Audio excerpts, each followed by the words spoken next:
Alors bonjour et bienvenue dans cette vidéo. Donc dans cette partie de la formation, nous allons parler du serveur OPC-UA mis à disposition par le runtime Codesys. Et donc nous allons rapidement le configurer et interroger notre station avec un client OPC-UA pour nous assurer que la configuration soit bien fonctionnelle. Alors pour tester notre communication en OPC-UA, nous allons avoir besoin d'un client. Et ce client, nous allons le télécharger gratuitement sur le site unifiedautomation.com. Il va vous falloir auparavant créer un compte, c'est gratuit. Il vous demande une confirmation par email. Et une fois votre compte confirmé, vous pouvez ensuite télécharger le client OPC-UA, UA Expert, qui vous permettra de scanner votre automate et de visualiser et d'interagir avec vos différentes variables OPC-UA. Donc vous pouvez le télécharger et l'installer. Lors de l'installation, il n'y a aucun paramètre particulier à ajuster. Il faut surtout valider les paramètres par défaut et nous passons à la configuration. Alors pour mettre à disposition nos variables en OPC-UA, dans notre projet, nous allons au niveau de l'application rajouter un élément qui s'appelle la configuration de symbole. Nous n'avons pas énormément de choses à paramétrer à cet endroit-là. Il faut juste s'assurer que la prise en charge des propriétés OPC-UA soit bien cochée et nous pouvons passer à la suite. Dans cette fenêtre, si votre projet a déjà été compilé, vous verrez tous les éléments du projet s'afficher. S'il n'est pas compilé, il va falloir le compiler en faisant créer générer code, ou alors directement dans cette fenêtre en haut vous avez à côté du bouton affichage un bouton créer qui va effectuer la compilation afin de pouvoir afficher les différents éléments que vous pouvez rendre disponibles au niveau de l'OPC-UA.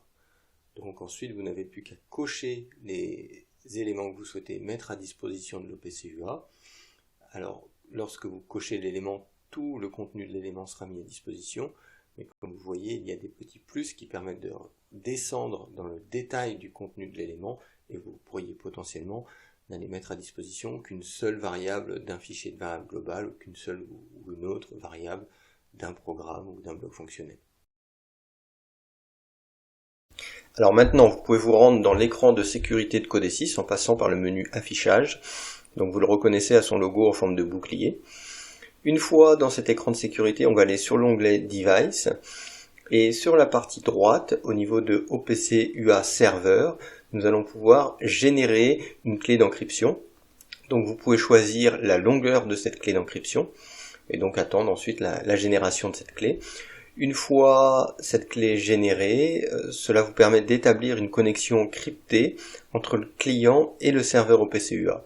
Et ce qui évite que quelqu'un interceptant la trame puisse exploiter les données dans les trames entre le client et le serveur. Alors il nous reste une dernière étape avant de nous connecter à l'automate ainsi que de le mettre en marche. Au niveau de la page Device, dans le menu Appareil, vous allez pouvoir changer la politique de communication en fait pour autoriser les connexions anonymes sur votre serveur OPC-UA, c'est-à-dire qu'en fait le serveur OPC-UA permettrait une authentification du client, par exemple avec un identifiant en mot de passe. Dans notre cas, pour des applications assez simples, nous pouvons aussi tout simplement cocher autoriser les connexions anonymes, ce qui permet à n'importe quel client OPC-UA de se connecter à notre serveur. Maintenant, nous nous connectons à l'automate, nous le passons en run, et nous allons pouvoir tester la disponibilité de nos variables en OPC-UA. Donc pour ce faire, nous allons lancer UA Expert, notre client OPC-UA, sur lequel nous allons ajouter un serveur. Et donc en fait comme serveur, nous allons donner l'adresse IP de notre serveur OPC-UA, de notre automate Codesys. Donc dans Add Server, vous allez pouvoir dans Custom Directory ajouter un équipement et saisir son adresse IP derrière le opc.tcp : Vous allez du coup saisir votre adresse IP afin de permettre de joindre notre serveur. Alors une fois la connexion établie avec notre serveur OPC-UA, dans la fenêtre en bas à gauche, Address Space, nous allons pouvoir naviguer dans l'arborescence et dans ressources, applications, programmes. Nous allons retrouver justement notre programme gestion moteur, à l'intérieur duquel nous allons pouvoir retrouver toutes les variables disponibles. Et lorsque nous souhaitons visualiser ou interagir avec une de ces variables, il nous suffit donc de la glisser dans la fenêtre du milieu. Et si jamais il s'agit d'une variable structurée, en double-cliquant sur cette variable, nous avons accès à tous les éléments internes à la variable. Donc nous pouvons faire un essai et modifier une variable dans notre programme automate maintenant que nous sommes en ligne, et nous assurer que cette actualisation est bien effective côté client PCUA.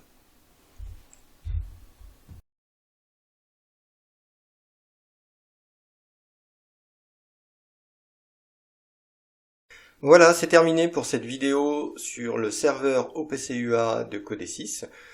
Par la suite, dans le prochain épisode, nous parlerons de la web visualisation qui vous permet de créer une interface homme-machine accessible en mode serveur web sur votre automate.